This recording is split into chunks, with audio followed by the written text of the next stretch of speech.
नमस्कार, आदाब। मैं हूं आपके साथ अलीशा हैदर नकवी और आप सभी का अभिवादन है डीएनपी इंडिया पर। यूक्रेन युद्ध को खत्म करने की कोशिशों के बीच एक बड़ा सवाल उठ रहा है। दरअसल डोनाल्ड ट्रंप को रूस के प्रति इतना ज्यादा सॉफ्ट कॉर्नर क्यों दिखाई दे रहा है? क्या ये सिर्फ एक डिप्लोमेटिक स्ट्रैटेजी है या फिर इसके पीछे कोई और बड़ा खेल चल रहा है?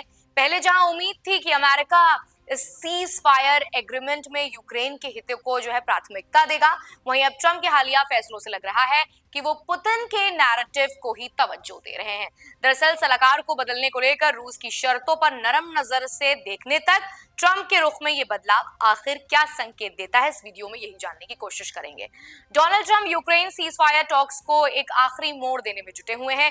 पहले ऐसे माना जा रहा था कि अमेरिका इस एग्रीमेंट को यूक्रेन के इंटरेस्ट को ध्यान में रखते हुए आगे बढ़ाएगा, लेकिन ट्रंप के हाल के कुछ कदमों से ऐसा साफ दिख रहा है कि वो पूरे तरीके से पुतिन डिमांड्स के आगे झुक गए हैं।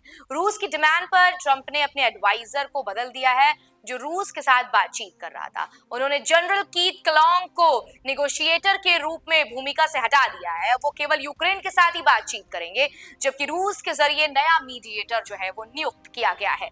ट्रंप के इस फैसले से ये साफ हो गया है कि अमेरिका की डिप्लोमैटिक स्ट्रैटेजी अब रूस की शर्तों के हिसाब से ढल रही है, जिससे यूक्रेन की स्थिति और भी ज्यादा कॉम्प्लिकेटेड हो सकती है।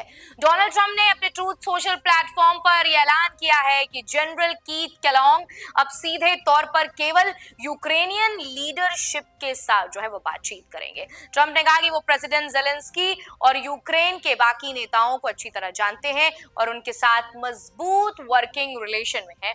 लेकिन असली सवाल ये है कि क्रेमलिन को केलोंग से इतनी आपत्ति क्यों है? रूस के शीर्ष लीडरशिप के केलोंग के साथ बातचीत करने से इनकार कर दिया था, क्योंकि उन्हें बहुत अधिक जो है प्रो यूक्रेन माना जा रहा था। आपको बता दें कि पहले ट्रंप ने उन्हें रूस और यूक्रेन दोनों से बातचीत के लिए स्पेशल एनवॉय नियुक्त किया था, लेकिन अब उनकी भूमिका जो है सीमित कर दी गई है। यूक्रेन युद्ध समाधान के लिए विशेष दूत बनाए गए कीथ केलोंग को सऊदी अरेबिया में हुई यूएस रशिया टॉक से दूर रखा गया था। आपको बता दें कि एनबीसी न्यूज के अनुसार एक वरिष्ठ रूसी अधिकारी ने बताया है कि प्रेसिडेंट व्लादिमीर पुतिन को लगता है कि केलोंग यूक्रेन के पक्ष में बहुत ज्यादा जो है वो झुके हुए हैं।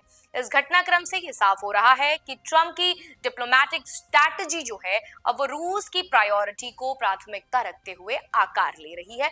अब यहाँ पर भी देखिए एक सवाल ये आता है कि क्या ट्रंप की नेगोशिएशन टैक्टिक्स का हिस्सा है या फिर रियलिटी में रूस की शर्तों के आगे वो झुक रहे हैं?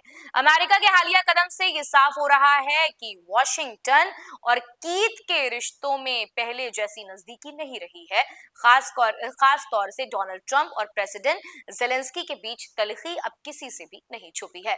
पिछले महीना ट्रंप ने यूक्रेनी नेता को तानाशाह कहकर चौंका दिया था और ये सवाल भी खड़ा कर दिया था कि क्या जेलेंस्की रियलिटी में शांति चाहते हैं। इस बीच 80 साल के जनरल कीथ केलोंग ने कीव में जेलेंस्की से मुलाकात के बाद सोशल मीडिया पर पोस्ट करते हुए लिखा था कि ए डिटरमाइंड एंड करेजियस लीडर उनको एक कॉम्प्लीमेंट किया था। उन्होंने ये भी बताया था कि उनके बीच एक ब्रॉड एंड पॉजिटिव डिस्कशन हुई है, लेकिन ट्रंप के हालिया रुख को देखते हुए ये साफ दिख रहा है कि अमेरिका अब यूक्रेन से आहिस्ते आहिस्ते जो है वो दूरी बना रहा है।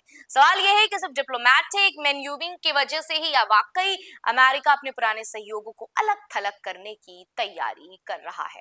फिलहाल आज के इस वीडियो में इतना ही। आपको हमारा ये वीडियो कैसा लगा हमें कमेंट सेक्शन में लिखकर जरूर बताएं और ऐसी तमाम अहम जानकारी से जुड़े रहने के लिए बने रहिए डीएनपी इंडिया के साथ।